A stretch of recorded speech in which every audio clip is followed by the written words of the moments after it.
Hi friends, welcome to Ridvika food vlogs. ఈరోజు మనం ఈ వీడియోలో ఆరోగ్యకరమైన రుచికరమైన పాలకూర పప్పు ఎలా చేయాలో చూద్దాం. ఇది అన్నంతో, నెయ్యితో, చపాతీతో దేనితో తిన్నా కానీ రుచి చాలా అద్భుతంగా ఉంటుంది. ఆలస్యం ఎందుకు, వెంటనే రెసిపీలోకి వెళ్ళిపోదాం. ముందుగా ఒక ప్రెషర్ కుక్కర్ తీసుకొని అందులో 1 కప్పు పెసరపప్పు వేసుకోండి. 1 కప్పు పెసరపప్పుకి 1.5 కప్పుల వాటర్ వేసుకోండి.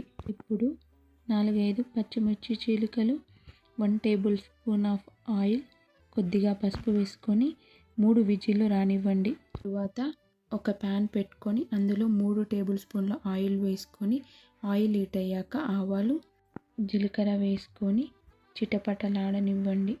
6-7 పచ్చిమిర్చి చీలికలు, సన్నగా తరుగుకున్న ఉల్లిపాయ ముక్కలు వేసుకొని పచ్చివాసన పోయి లైట్ గోల్డెన్ బ్రౌన్ కలర్ వచ్చేదాకా వేపుకోండి.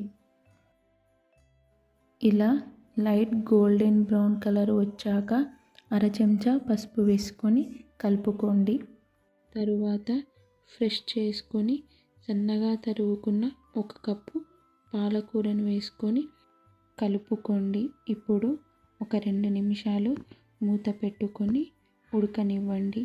2 నిమిషాల తర్వాత మూత తీసుకొని రుచికి సరిపడా సాల్ట్ వేసి కలుపుకొని 2 నిమిషాలు మూత పెట్టుకొని ఉడికించండి.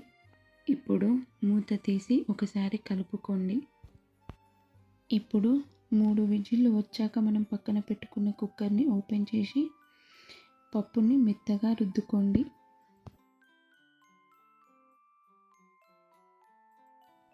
మెత్తగా రుద్దుకున్న పప్పును మనం ముందుగా రెడీ చేసి పెట్టుకున్న పాలకూరలో వేసుకొని ఉండలు లేకుండా పాలకూరను పప్పు మిక్స్ అయ్యేలా బాగా కలుపుకోండి.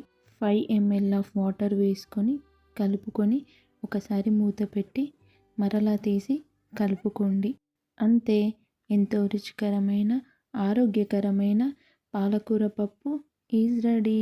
ఈ వీడియో కనుక మీకు నచ్చినట్టయితే please share, like, subscribe to my channel. Thank you.